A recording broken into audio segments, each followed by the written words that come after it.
Good morning everyone.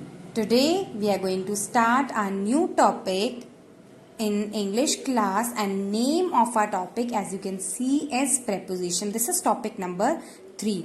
Okay, so about this topic you have been learning since class 1. Yes, आप class 1 से इस topic के बारे में पढ़ते हुए आ रहे हैं. So let us do this topic again. So before moving forward, let us understand what is the meaning of this word prepositions. Prepositions, देखो बेटा, if you notice if it is made up of two words, is pre plus positions, है ना, दो word से मिलकर बना है pre plus position. So prepositions are also called position telling words, the words that tell us the position of a noun or a pronoun. ठीक है, तो वो आप छोटी क्लासेस में पढ़ते थे, but now you will understand proper meaning of prepositions, है ना. प्रेपोजिशंस ऐसे वर्ड्स होते हैं जो कि नाउन और प्रोनाउन का अदर वर्ड्स के साथ सेंटेंस में हमें रिलेशनशिप बताते हैं. ओके, अब now you will think what ma'am has said just now, we don't understand. So let us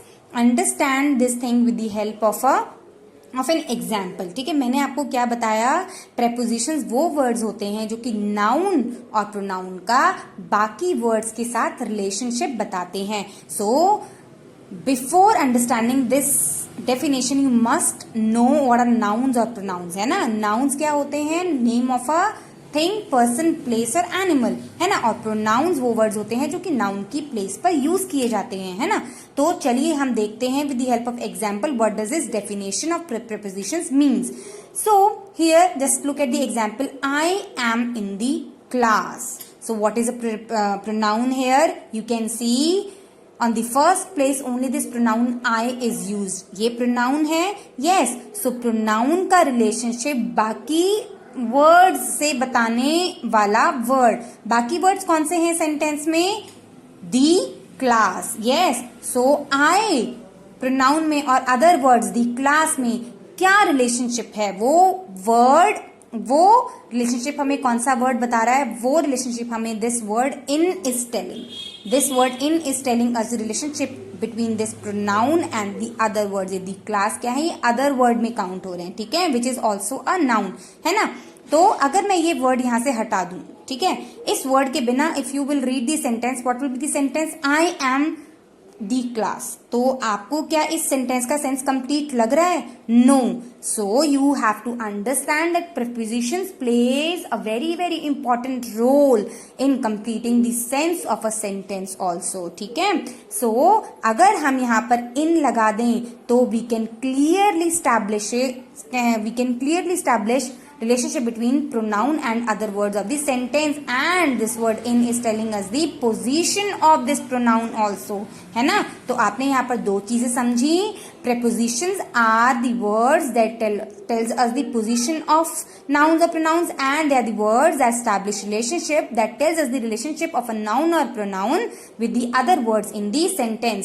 You can look around and see you can look around and see lot of nouns and pronouns, and you can establish the relationship with the other objects in your room, है ना. जैसे कि in your room there must be a fan, so you can say the fan is over my head. The fan is over my head means over, what is over is telling, over यहाँ पर एक preposition है which is telling us the position of a fan, which is telling us the position of fan in respect to your head, है ना. तो ऐसे बहुत सारे prepositions होते हैं, तो हम अभी धीरे धीरे सारे prepositions पढ़ेंगे, है ना. तो some of the preposition जो कि आपने अपनी previous classes में भी पढ़े हैं, these are in, on, before, at, into, across, etc. yes, so generally जो prepositions होते हैं वो हमें तीन चीजों के बारे में बताते हैं. means they answers three question, when, where and at what time. yes, so on the basis of this we can classify prepositions into three parts. what are those three parts, place, direction and time. so one by one we will read about these prepositions. so first is preposition of place. yes, तो जैसा कि हमने ऊपर भी discuss किया, prepositions जो हैं वो नाउन और प्रोनाउन की प्लेस को बताते हैं. सो हमने यही इस डेफिनेशन में भी इस क्लासिफिकेशन में पढ़ना है. What are preposition of place? Preposition of place are the words that tell us about the location of a noun or pronoun in the given sentence, है ना. ये हमें noun और pronoun की location को बताते हैं. ठीक है, तो एक example से समझते हैं. Peacock is sitting on the branch. Okay, peacock is a noun. ठीक है, peacock कहाँ बैठा है? What is the position of peacock? On the branch. Yes, अगर ये word on ना हो, the peacock is sitting, बैठा है, branch. लेकिन branch के कहाँ? ऊपर, नीचे, yes, besides, below, yes, और between कहाँ पर है? तो position बताने वाला word कौन सा है? On, which is a prepositions. In the next sentence, the students are studying inside the library. यहाँ पर students क्या है? Student is a noun and student क्या काम कर रहे हैं? Studying कर रहे हैं. But where they are studying? Where this action is happening? Inside the library. Yes. So here inside word is telling us the position of noun or a pronoun in the sentence, है ना. अब third sentence देखो, my mother is sitting between my brother and sister. So यहाँ पर भी ये जो word between है, प्रेपोजिशन है, ये हमें मदर की पोजीशन को बता रहा है. Where the mother is sitting? Mother is sitting between my brother and sister. मेरी मदर जो है मेरे भाई और बहन के बीच में बैठी हैं. Okay, between is a preposition which is telling us the position of mother here. Okay, so now we will understand about the use of preposition of place, है ना. हम एक एक करके preposition. Now dear children, we will understand uses of some prepositions of place. Okay, so we will understand uses of preposition of place with the help of this picture. Yes, so देखो बेटा, इस एक picture में you can C so many boxes, है ना. Boxes हैं और उसके साथ एक ग्रीन बॉल है and you can see that in each picture position of green ball is changing, है ना.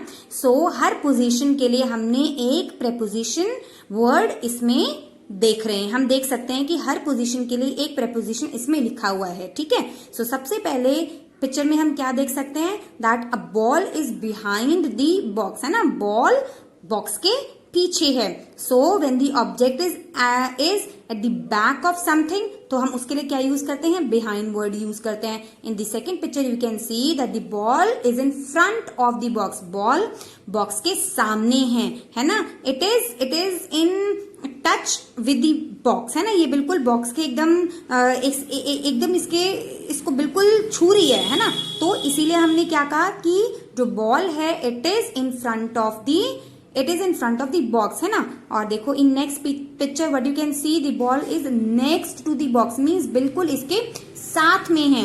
Okay, it is next to the box, है ना. और फोर्थ पिक्चर में you can see the ball is between the boxes, है ना. Between हम कहाँ यूज करते हैं? When something is in the middle of two objects. Here two objects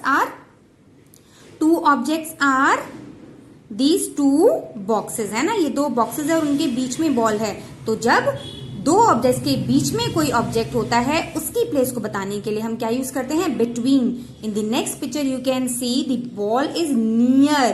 ठीक है, बिल्कुल जैसे नेक्स्ट टू में आपने देखा इसके साथ है, एकदम जुड़ी हुई है. ठीक है, तो ये नेक्स्ट टू है, लेकिन यहाँ पर ये इसके बिल्कुल टच में नहीं है, बट लिटिल फार, है ना. थोड़ी सी दूर है इससे, तो इसीलिए हमने इसके लिए बहुत ज्यादा दूर नहीं है तो हम फार वर्ड यूज करते हैं. ठीक है, लेकिन इसके बहुत ज्यादा नजदीक नहीं है, एकदम इससे टच नहीं हो रही. That's why we have used word near. ठीक है, और आप नेक्स्ट पिक्चर में देखेंगे that this ball is above the box, है ना. तो अबव हम किस लिए यूज करते हैं? Preposition above is use to tell the position when something और someone is at the higher place, है ना. थोड़ा सा ऊपर होते हैं. Okay, so for that we uses above, है ना. अब यहाँ देखो बिलो.